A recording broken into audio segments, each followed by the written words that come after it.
What is up, Buff Nation? Welcome into DNVR Buffs Primetime. We are presented by Illegal Pete's, everyone's go-to spot for burritos, buddies, and beers. Today, I'm joined by my great friend, Andre Simone. My guy. Welcome back to the show, brother. Hell yeah. Quite the circumstances to get you here. Indeed. You want to give some people behind the scenes a little bit? Because our guy let us down a little bit. I don't know where RK is. Yeah, we don't know where RK is. Maybe some of the same complacency issues that have been... You said it, not me. that have been getting to some of these young buffs, getting to our young at heart buff. Because he does split the difference between the two of us age-wise. We did He's say young at heart. After the post-game show, see you guys Monday. I don't know, man. I don't know. I don't know. Straight. He's just used to Monday being an off day, and Monday's an off day. What up, guys? Much what love is to up, you chat? all. So nice to see you. Oh man, how's everyone doing? Are we recovered? Do we feel at least a bit better? Are we able to look back with clear eyes, be honest, and move forward? Oh, it's gonna take a while. Oh Lord! I could hear it in your Buff Nation intro. You're not quite back. Well, first off, You're has still been digesting some hurt. Friday was like a 21-hour day. Oh. That was crazy. Yeah. That was ridiculous. Of all the nights to get bonus football, frankly, not the night I would have enjoyed. I could have done without bonus football. Oh my God! Me and Alyssa were driving up, going, "Well, at least we won't be home at 4:30 that day." Oh no! We were severely Oh, we were. Famous last words. Whew. All right, let's dig into it. I finally went back, watched the extended highlights this morning. Oof. Yeah, oof. What But the heck happened? I still don't really understand. Yeah. But let's get into it. First off, we haven't heard from you. Sure. What did you think, either watching it live or rewatching the game, as the Buffs just collapsed? I could not believe it. I was truly incredulous to what was unfolding in the second half. And, it's one of those... When a team comes back on you like that in sports, it creeps up on you. You're not willing to believe the worst is about to unfold in front of your eyes until it's truly too late. Yep. And next thing you know, Stanford's kicking a field goal in second overtime, and this thing's over. Yeah. I just cannot fathom how that all went down in the second half. Now that the defense wasn't necessarily, I think they were giving up chunks of yards in the first half too. They're just coming up with timely stops. Mm-hmm. That went away. Stanford obviously found the cheat code with just a monumental performance from their wide receiver. The quarterback was a completely different player in the second half as he gained confidence. Yep. And that's where you saw the one area where Stanford probably is better than CU in the trenches. Yep. Especially offensively, they kind of took over. It's crazy though. Stanford lost like their best offensive lineman in the portal. He's playing at Michigan now. They have been ravaged by the portal.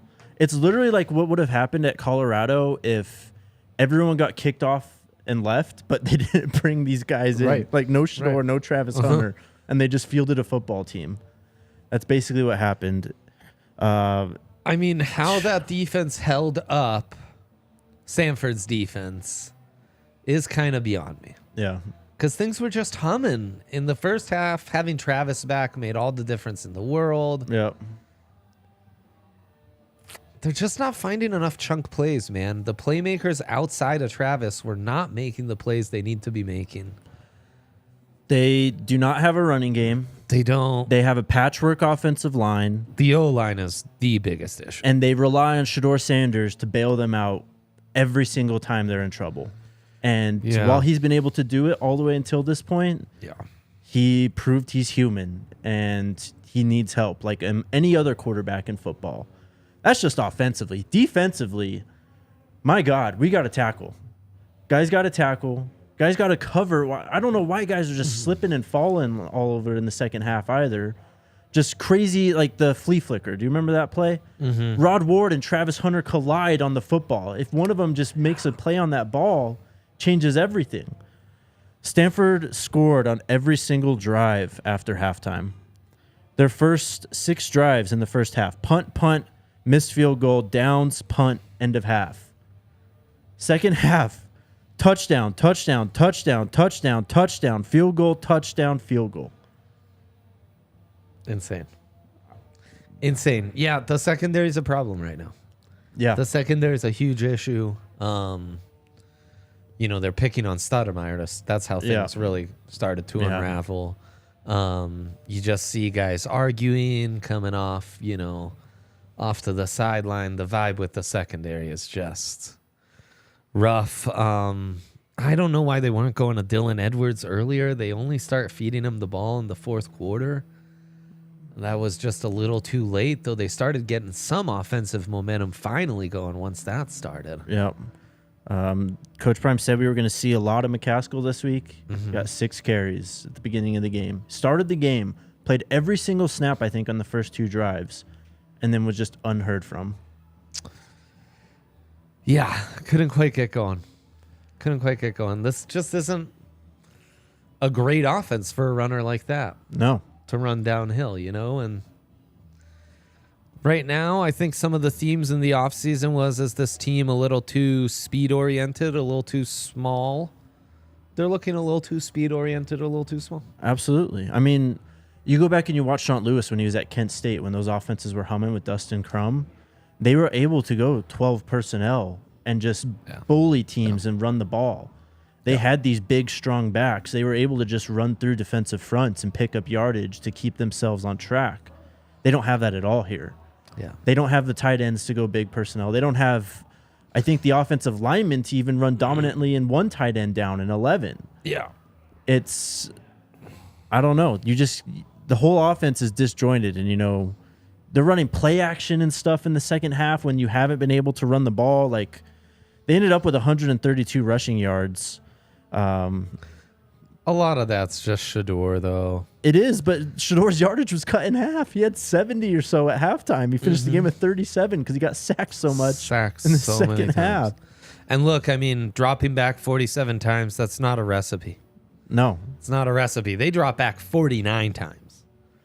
And when the other team is down 27 and they're dropping back 45 times, yep, that's where these pass rushers must eat. Yep.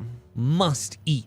Guys like Jordan Dominic, guys like Taj Alston must take this loss personal. Because for a defensive front more than any other unit, you cannot have this, man. You cannot have the other team, an offense with the kind of insecurities and inexperience that the Stanford offense has, be able to drop back 45 times and come back from a 27-point deficit. No way, man. That's unacceptable. That's really where you must draw the line.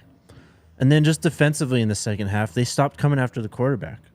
I mean, they were blitzing. They were sending guys like crazy in the first half. They were getting home. They were making the Stanford quarterback Daniels like see ghosts. He was running around in the pocket and stuff. He was just able to sit back there in the second half and pick them apart. I mean, it was all short game for the most part. You had the 2 broken plays that went for 97 and 61, I think. Yeah. And then it was just short game. Just curls, slants, just picking them apart. No, absolutely. And the 2 big plays I think were kind of huge. That really gave them momentum. You mentioned the tackling. Like, this never happens if you just make it so that those don't end up being massive game breakers. And I think part of the issue for CU offensively, you're not breaking off as many big plays as you were earlier in the season. Right. The Dylan Edwards, the big plays aren't there. Zay has kind of disappeared with the big plays, He had 2 of them, though.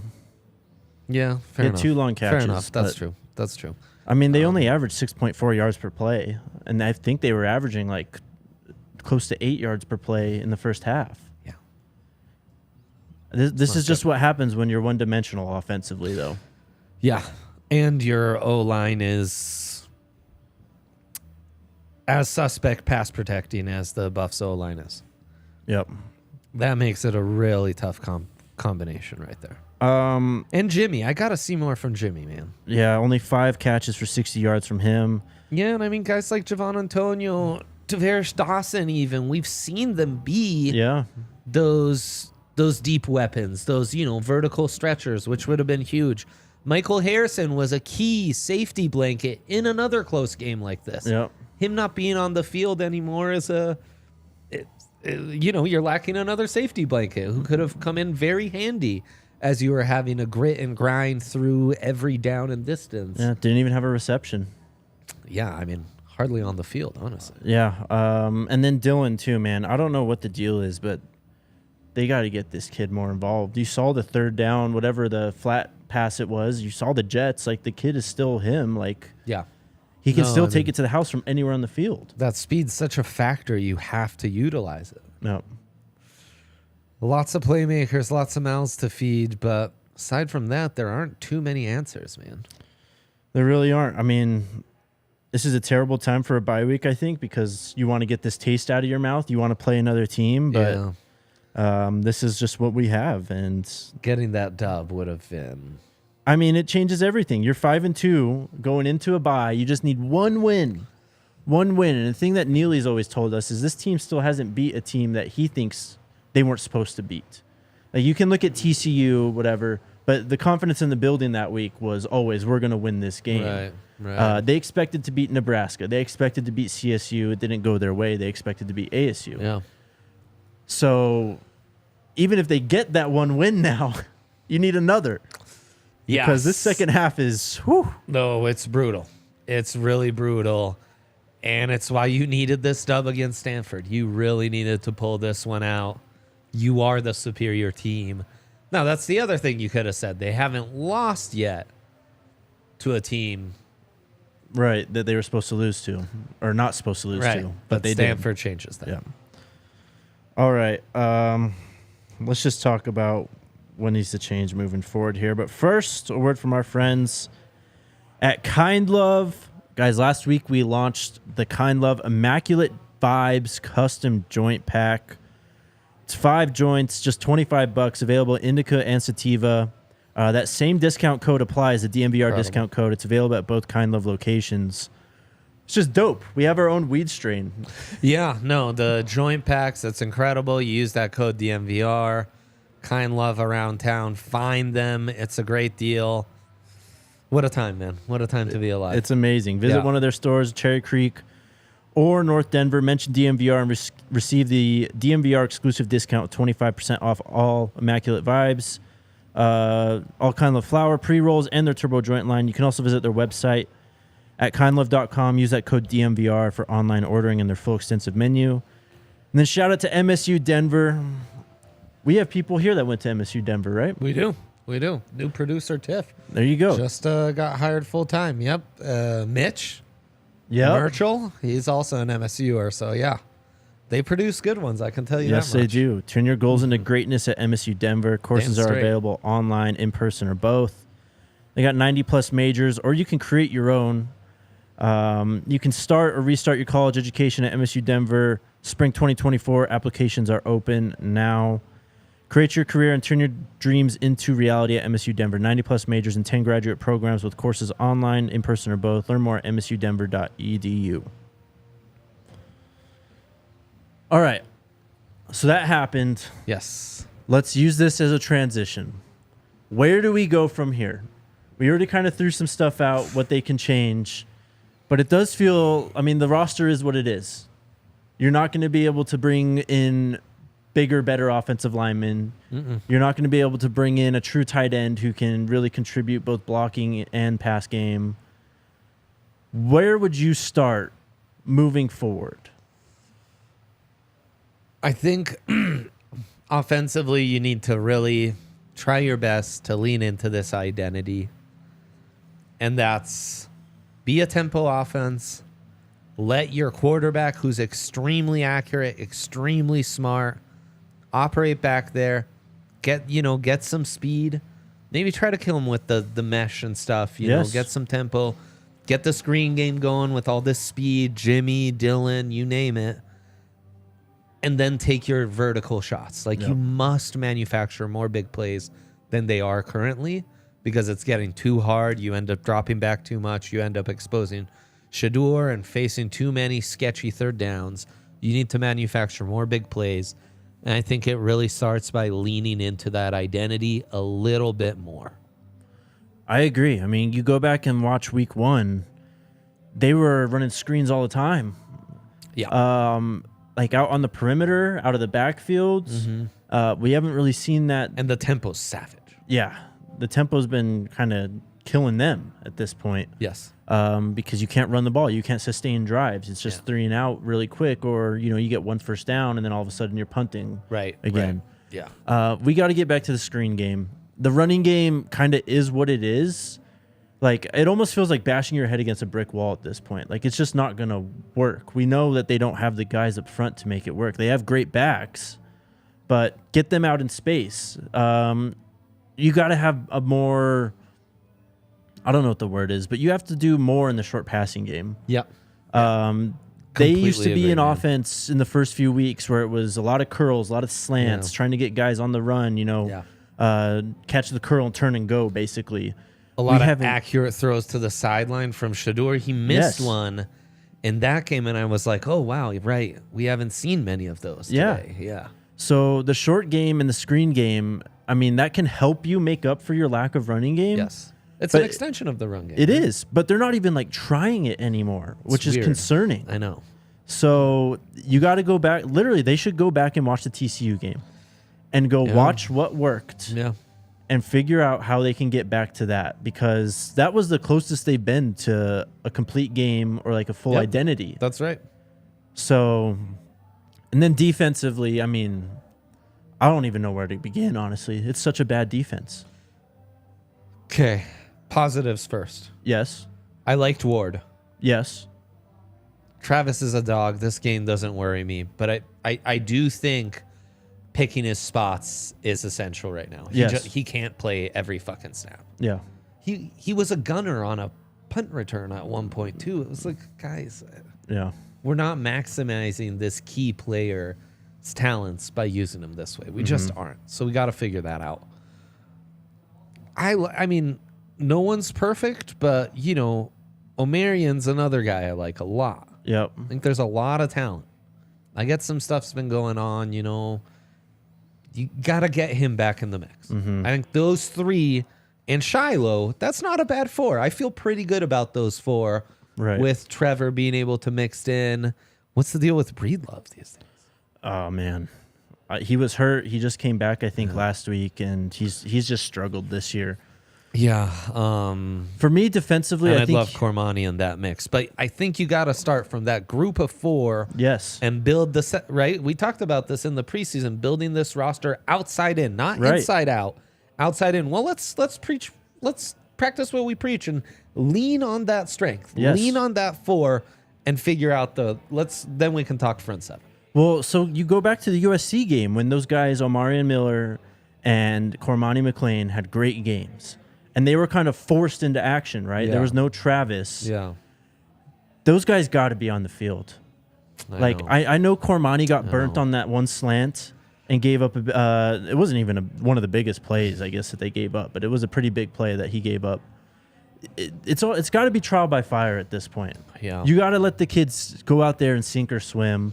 You have to use him to help out with Travis. Like, just give him plays off here and there. Like, having Travis get abused, play in and play out by a guy who is 30 pounds bigger than him and 4 inches taller than him, and on a down by down basis is not. You're just not going to win. No. Get your long corner, Cormani McLean, out there. I know he's small too, but I mean, you got to try something else. Yeah. Yeah, that was the description of insanity. No, they do make this. I mean, Studemeyer's where the problem begins, right? Right. I mean, he had a brutal game, man. Yeah. And they have to find ways to manufacture pressure. Yeah. I mean, it goes back to what I said in the first segment. Where were the blitzes in the second half? I don't want to say Coach Kelly was calling a scared game in the second half, but he was definitely calling the game not to lose. You know what I mean? No, I actually think that's a really fair assessment. that he got a little too conservative. You just got to go after these guys. Like, this isn't a world beater. I'm sorry, it's Stanford. Like, all due respect to them, great game. You played your asses off. You got the win. Absolutely. But there's no reason that Stanford should have put up 523 total yards, almost 400 passing yards. Yeah. They had, I mean, Ryan said in the postgame they had like 50 passing yards at halftime. They couldn't do anything in the first half. Yeah. It was nuts. I mean, defense was also on the field. 49 pass attempts, 39 carries, man. It's just insane. It's too much. It's too much. And then the last thing, really, no turnovers. This team, I think through USC, was one of the best defenses in the country in creating turnovers and getting the ball back. Timely ones, too. Exactly. I mentioned the flea flicker play where Rod and Travis kind of collided. That's a missed opportunity, though. Yeah. That should have been a turnover. It's just, this is what happens when you rely on them. Like, that was their defensive identity, was relying on turnovers. And it can be an actual strategy if you're actually continuing to get ball production, but it ceased the last few weeks. Like, they had none against Arizona State, and they had none against Stanford. Well, being aggressive is a big part of that. Yes. When you are aggressive, you might give up some big plays, but you might also generate some big plays yourself. Right. And, you know, I think that comes back to what you were saying about Coach Kelly's game plan the last couple games. Yeah. I mean, last game, but I think in some ways that kind of extends to Arizona State as well. Yep. And I mean, these edges got to do better, man. Yeah. Arden Walker, Jordan Dominic. You know, I mentioned Taj Alston. I'm a big defender of a lot of these guys. I know there's way more talent here. Yep. And again, it's one thing to say, oh, hey, we got outmanned in the trenches, whatever. You're nursing a 27-point lead. It's your time to shine, big dog. It's time to get after that quarterback and end this game. Back. Yeah, plain and simple. I mean, again, go back to the USC game. Look at how many times they blitzed the corners. Omarion Cooper got a sack. Cormani, when he blitzed, they scored, but he was in Caleb's face. Like, he almost tipped the ball and got a PBU at the line. Like, you got to be more aggressive. You can't just sit back and let them pick back this secondary because at the end of the day, it is still a young secondary. It's still a secondary full of guys making the jump from lower levels to Power 5 football. Yeah. And you're not helping them if you're just kind of saying, all right, you guys just have to go out there and stop this team the entire second half. Yeah. It's a tough spot. All right, moving forward then, from the long-term point of view, man. Rest of the schedule, huh, Jake? The rest of the schedule, it's rough. It's rough, especially when Arizona just stomped Washington State on the road. Yep. Now, mind you, Arizona beat Stanford by 1. And they almost beat USC, too. They almost beat USC, much like the Buffs. So they're a tricky one. I think it's easy to be like, you know, this is the other thing. As low as we are on this loss, as much as that loss sucked, and as much as there's no like spinning that loss positively, going into the bye, that was an absolute must win.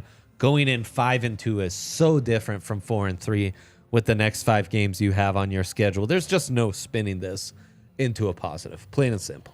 It sucks. It's a terrible loss. You hope they learn from it.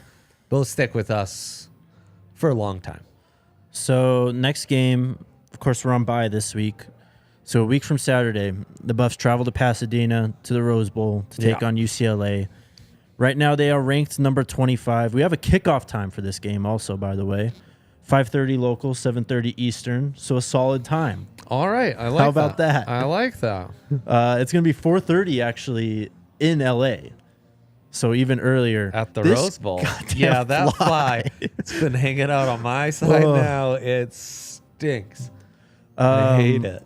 On Saturday, the Bruins lost to Oregon State. They took the trip to Corvallis, 36-24. After that, they get Oregon State. The Buffs do. They come here.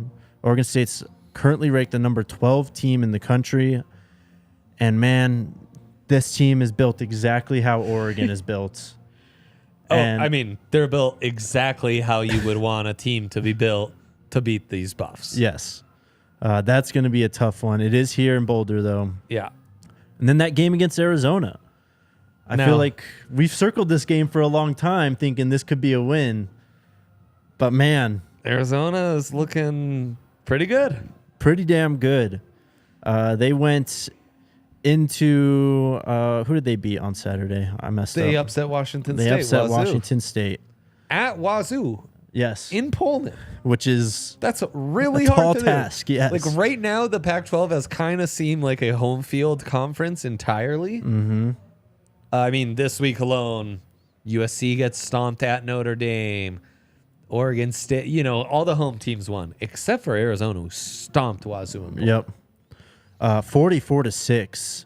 Yeah. Noah Fafita comes in for Jaden Delora, and this guy, they have a legitimate quarterback controversy there. Now, like the good kind too. Interesting. Yes. That is interesting. Those quarterback, they don't always work out the way we think. No. Sometimes a backup just balls out. I mean, no game plan. He just comes and that's balls true. out. And then things are never quite at that level. Steven Montez was like that for the Buffs a few years ago. It was like, dang, I remember texting Ryan. He was like a future number 1 overall pick. Which the way he looked when he played in spot duty as a sub that year, man. But then, sometimes that doesn't work out. Yeah. And then at Wazoo at Utah. Yikes. Yeah, man. Those are not fun road games in the Pac-12. Not at all. And the Wazoo game's on a Friday night. Again. Yeah. And it's another late start. Again. I am so glad. I hope this is done next year moving forward. Do you think this is part of the problem? Is the guys just aren't late risers? Okay, I think they're so. Not night owls. We've got a team full of hard workers and they get their business done. Basically, they're working 7 to noon. Yes. No, this is bullshit. It is bullshit. Look, I understand you're in the Pac-12 conference. You're going to have to play late games. You could have even but spelled my God, Pacific out to really drive your point home. It's so brutal, though, dude. No, it's rough. It's rough. No one's up watching these games. Everyone went to bed at halftime already. How do you think the kids feel who are actually out there trying to play, and it's 11 o'clock? It's awful. I think what you need to do is what the NBA does is those athletes are kind of preparing and training their bodies to where they're peaking at game time. Right. So if you're playing all these 7 and 8 p.m. games, that's kind of where you want to be at your best. But it's tough when they've also played some 10 and 11 a.m. Exactly. games. Yeah. No, they're getting abused by the people who are deciding their game time. The schedule makers, yes. Yeah. The networks, yes. It's crazy. So yes, Jake. We'll see. I mean, they have a 4:30 kickoff against UCLA. I think that's should be okay. Okay, we like that one. We do like that one. In LA, I think the vibes will be great. Lots of Buff Nation will be plentiful. There'll be lots of celebs seeing the kids, shaking hands. It'll be a good time. It'll be a good time in Pasadena. That one, that might be the one, man. UCLA? Yeah. I mean, look, here's the thing with that game. UCLA does not sell out their stadium. Buff Nation is a traveling force now. Well, in LA, Buff Nation's always been strong in SoCal. And in LA, yes. Yeah. So I think there's a legitimate chance they take over that stadium. That might be the one, Jake. And they're going up against a freshman quarterback. They are. If you get back to your aggressive tendencies on defense and force this freshman to make him beat you, I don't know. Right. And I mean, yeah, okay, the pass rush is awesome. Yeah, Shador's going to be running for his life, just like any other game. Yep. Or maybe let's get the ball out quick.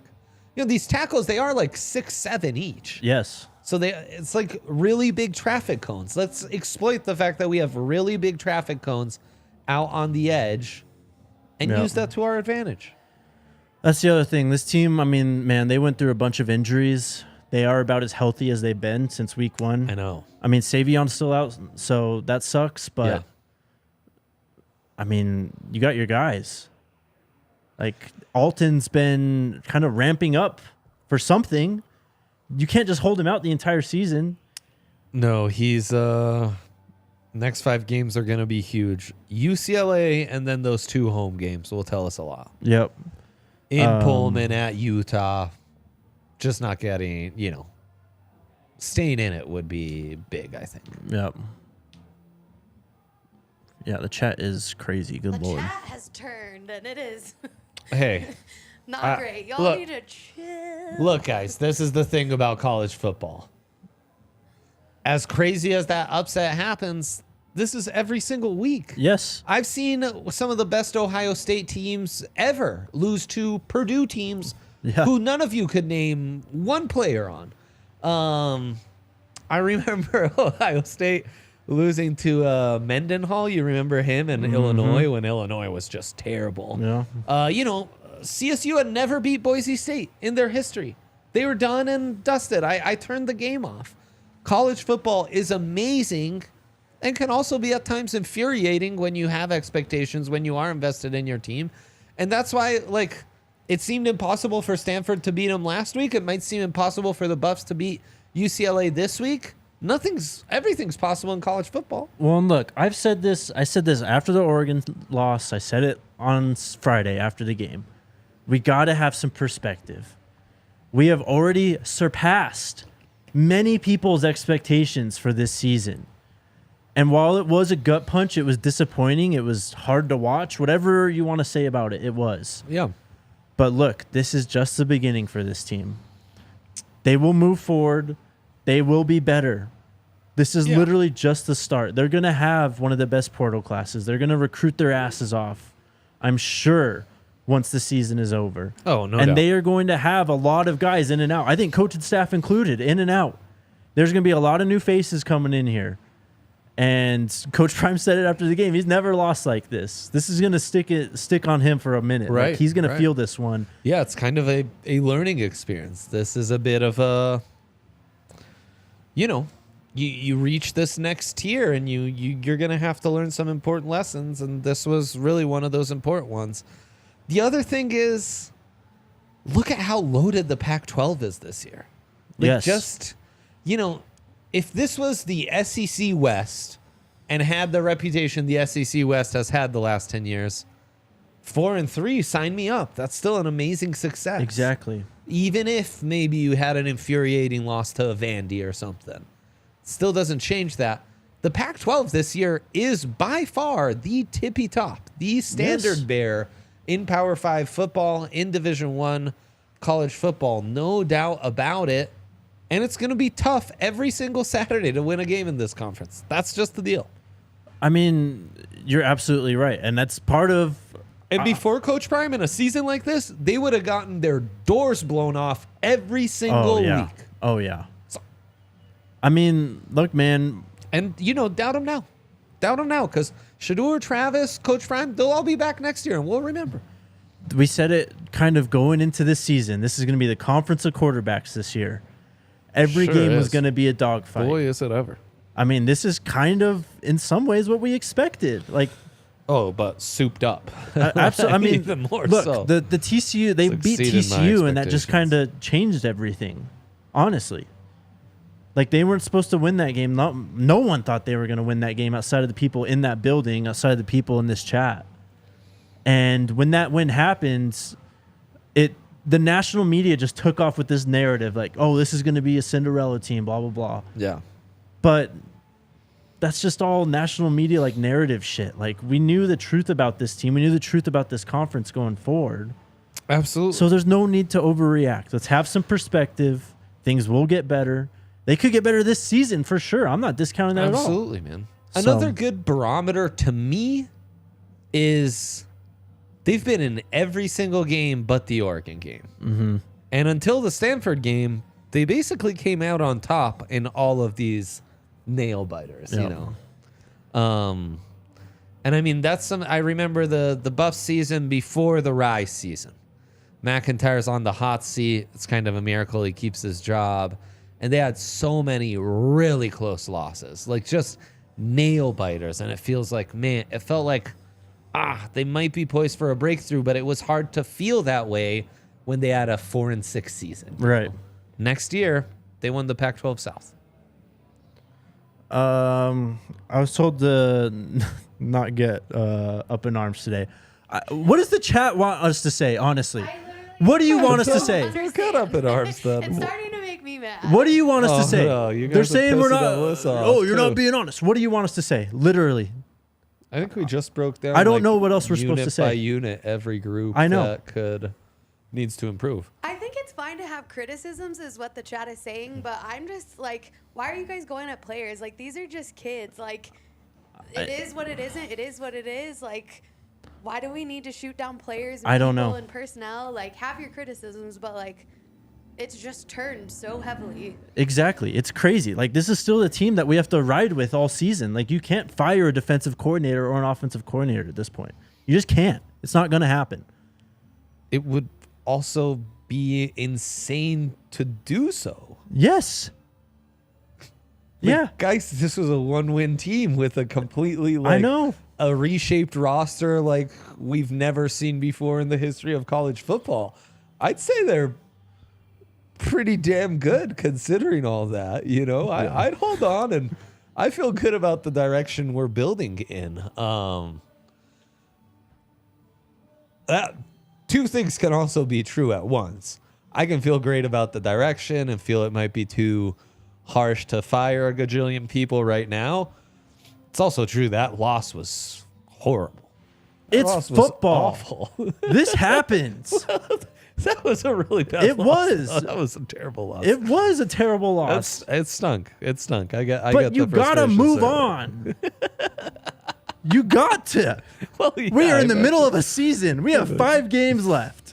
Now is not the time to make these decisions of firing people and benching people for the season. Okay. Shout out to our friends at Breckenridge Brewery. You guys know we love our Breck beers here at DNVR. We love it. The beer of the month is Broncos Country? Could Again? be. I don't know Running what it is. back. We are in Broncos country after all. That is, we can't talk about them. Breck Brew has been doing it for 33 years, and it all comes down to their love and passion for making good beer. It's made with 100% renewable energy. Try some of our favorites: the Mountain Beach Sour, Broncos Country Pale Ale, the Mile High City Golden, Avalanche Amber, Strawberry Sky.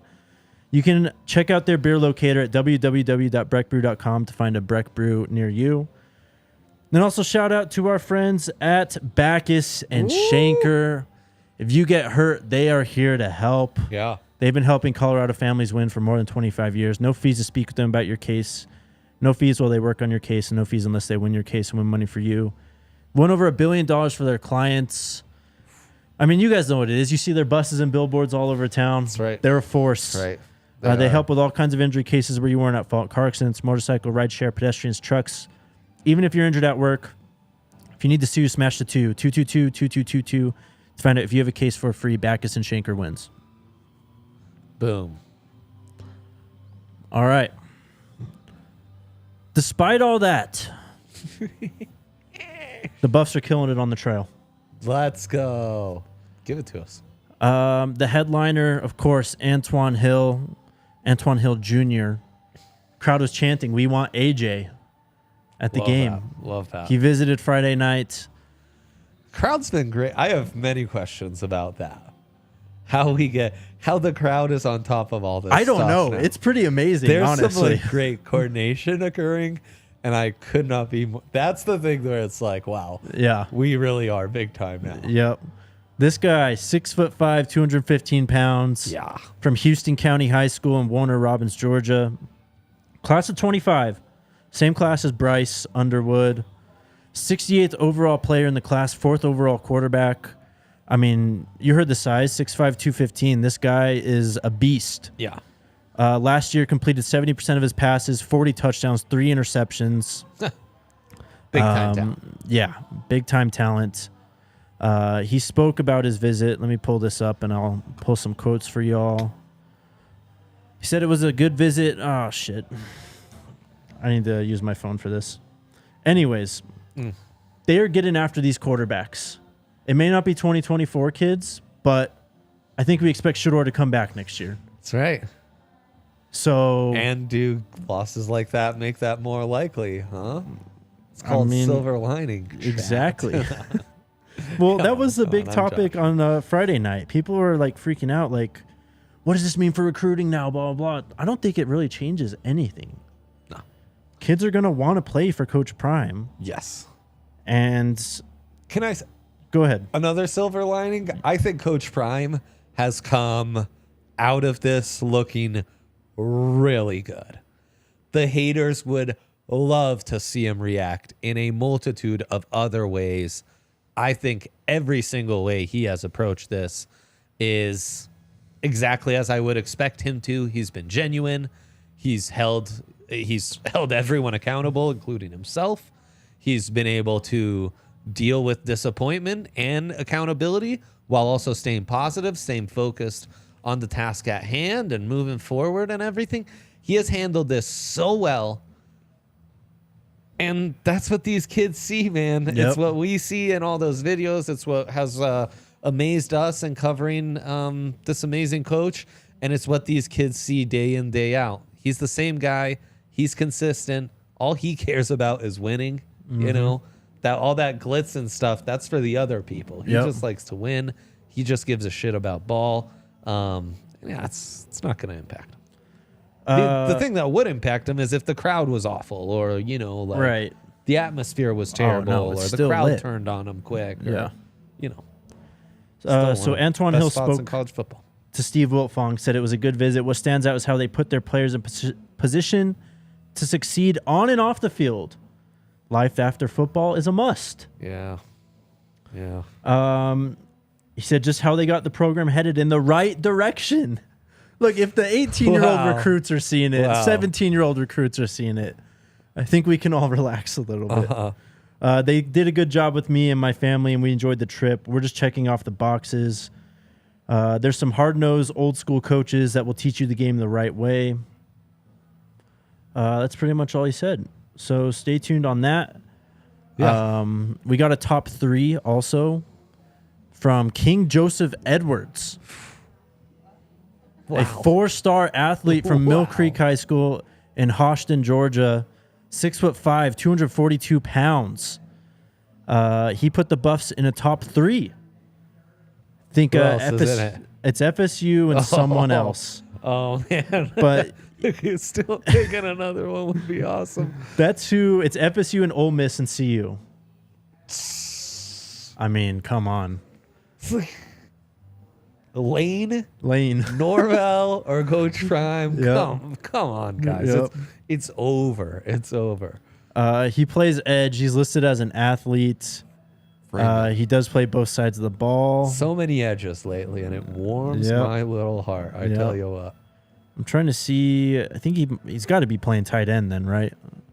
That seems to be the dealio with these kids these days. 6'5", 242, 215th overall player in the 2024 class, 17th overall edge. Love an edge / tight end athlete. Nothing better in the world. Also plays basketball and runs track and field. He ran sprints and did shot put. Dude. That's outrageous. This is our kind of guy. What's his ranking? 215th overall player, 17th overall edge in the 2024 class. Love it. CU needs that dude indeed. And then one more. We have basketball media day tomorrow, so we're going to be talking a little bit of basketball moving forward. Buffs got a 4-star guard, a wing. Awesome. 82nd overall player in the 2024 class, 13th overall guard, Andrew Crawford from Thunder Ridge High School in Littleton, Colorado. Wow, local kid. Love to see that. Tad on the trail, just Tad is rolling. Killing it. And feeling the Prime effect a little bit there too. For sure. All right, that's about it though. Yeah, keep your eyes on Boo Carter. I saw people talking about that in the chat. Yeah. There's a lot of guys. They're recruiting their asses off still. Yeah. And guys are going to want to come play here. They were literally the biggest story in sports. Yep. All right, one last break. Shout out to our friends at Game Time. Let's go, Game Time. We are sold out for the two remaining home games. This is a great opportunity next weekend, though, in LA. The Buffs taking on UCLA. I don't know what the prices are right now. Could you pull that up real quick? I sure will, Jake. But, man, there's going to be a lot of space available for Buff Nation to come through. Download the Game Time app, create an account, use that code BUFFS, BUFFS, for $20 off your first purchase. Terms apply. Again, create an account, redeem code BUFFS, BUFFS, for $20 off. Download Game Time today. Last minute tickets, lowest price guaranteed. You can find tickets as cheap as $96. There you go. Game Time is the best, not just for tickets for Buffs, but any sporting event, any concert, whatever you have going on in your city, make sure you check them out. Again, Buffs for $20 off. Okay, only 178 likes, chat. Let's hit the like button. Also, subscribe to the podcast on the podcast or Spotify. Yep, absolutely. We'd greatly appreciate your 5-star review. Apple Podcasts, Spotify, you name it. You might be a Google podcast. There you go. I think that's coming to an end. All that hey, stuff. You stay true while you can. All right, who's first up today? Angela, will CUD go more Tampa 2 or stay man-to-man moving forward? I mean, I feel like they got shredded either in man or zone against Stanford. I think it's much more complex than just playing more zone or playing more man, I think. Yeah, and I mean, really the issue against Stanford was just getting torn up by Ayo Manor. And just not having an answer on those quick slants. Yep. He was also doing such a great job of like setting up outside, going inside. Yep. I don't know. I'd stick with what they're doing and stick to the man heavy and, give Travis a little more time on defense maybe. And give Cormani and Coop a little more time and try to stick to man and make it work that way. Yeah, I mean, just going back to what I said, I think they need to be more aggressive. They need to bring more pressure. They need to try and be the aggressor. They need to force these quarterbacks into these situations where they're turning the ball over, not just hoping that a DB makes a play down the field, Right. Yeah, we've talked about, you and I, in our many years talking ball together, we've talked about this often. If given the choice, I would always prefer to be the aggressor, win or lose on my terms. Right? Yep, absolutely. I can live with I brought the house, I wasn't able to get there, and you beat me in one-on-one coverage with zero help over the top. That's the gamble I made, and I lost. That's fine, but it's the gamble I made, and it was on my terms. Yep, absolutely. D time with the super chat. Thank you, D-Time. No established running game, wing back formation needed, mix it up, rotation on defensive end. I don't know if rotation on defensive end really helps. Savell Smalls didn't play. I don't know if that's a big impact or not, but I think it's just overall pressure. And if you can't get pressure with the guys that you have on the front line, you got to manufacture it. There was a little sloppiness, struggles to get substitutions in and out.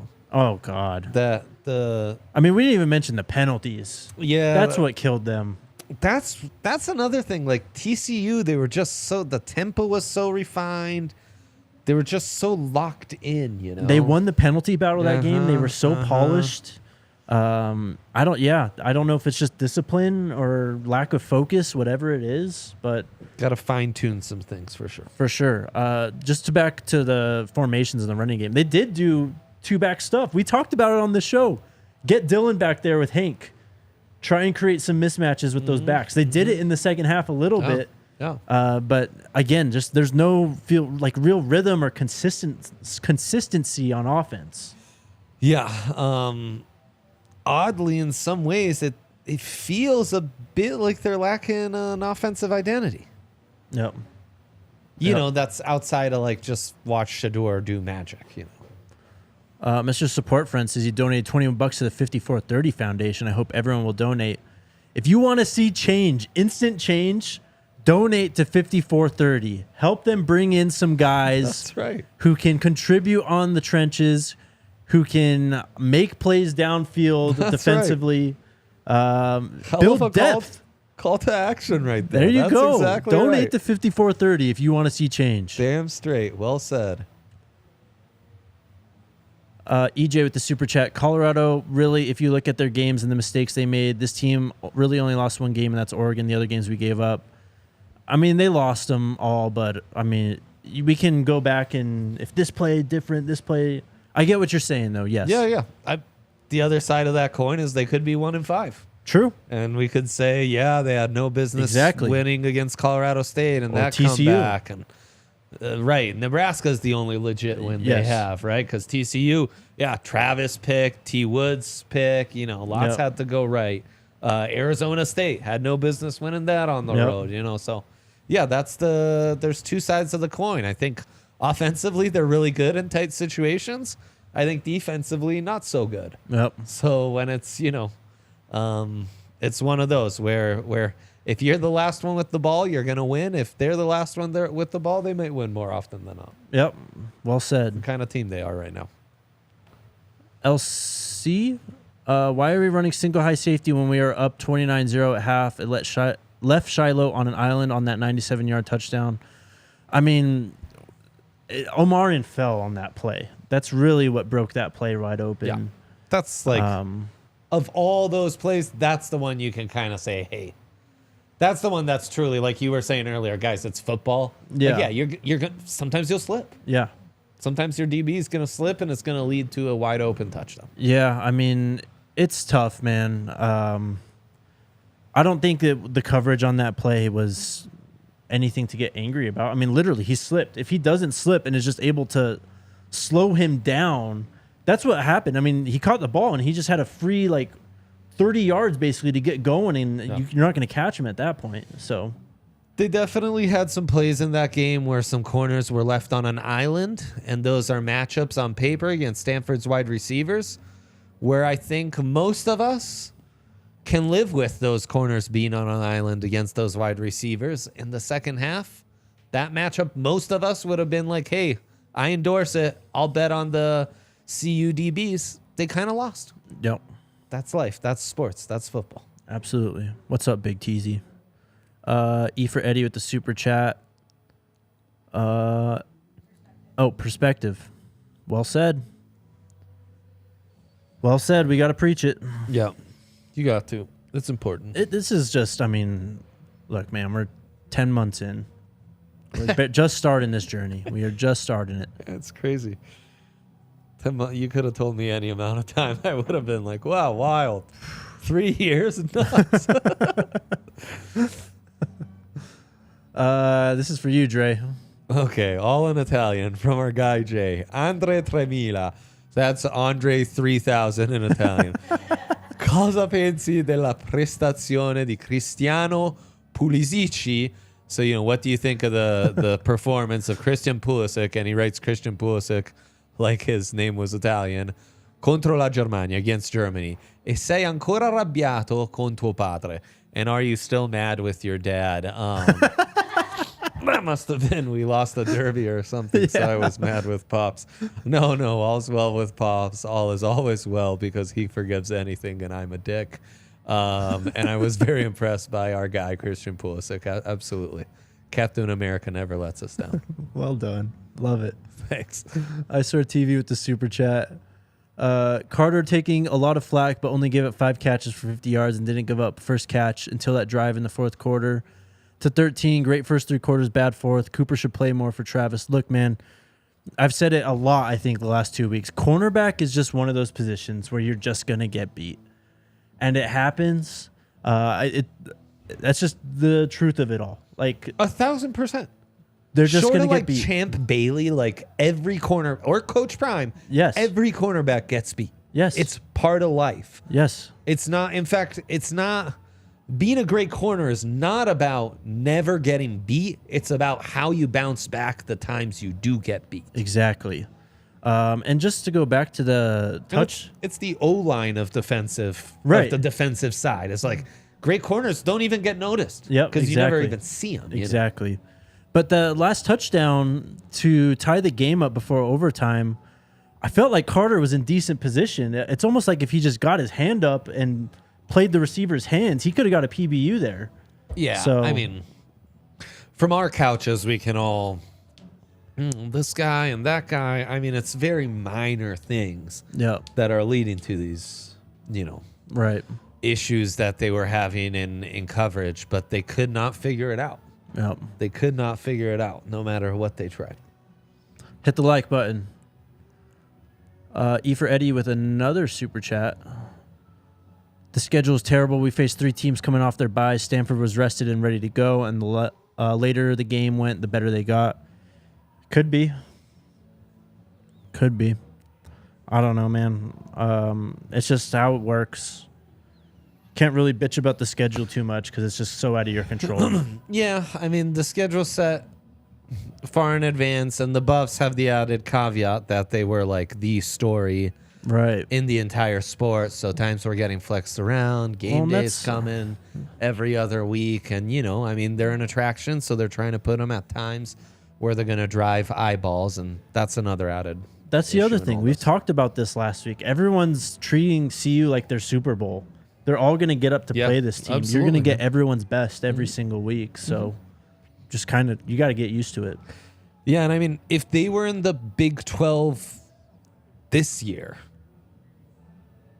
same exact roster, they might be an 8-win team. Could be, for sure. Yeah. I know that's still on the table this season in the Pac-12, but just a much easier path. Yep.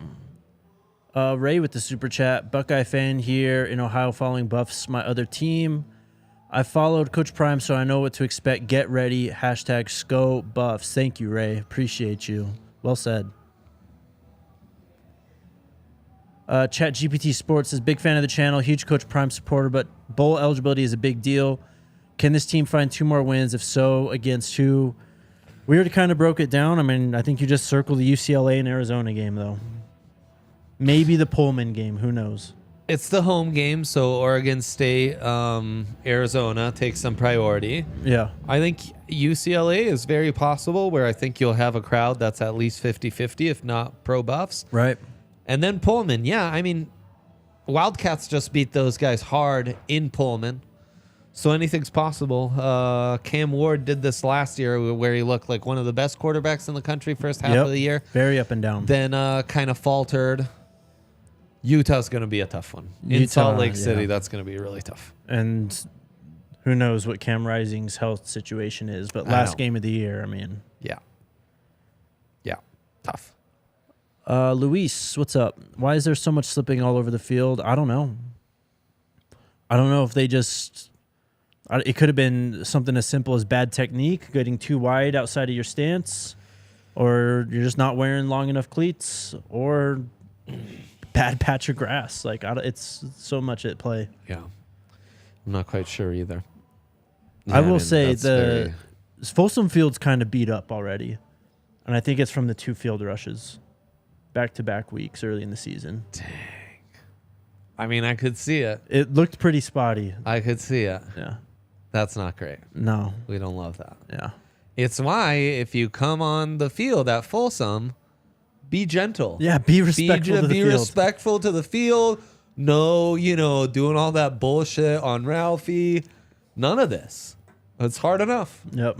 We've got lots of celebs. We got students rushing the field. Like, trying to play football here. Yep. Got a Buffalo Stampedes through every single home game. Like, take it easy, okay? Twice every home game. Yeah.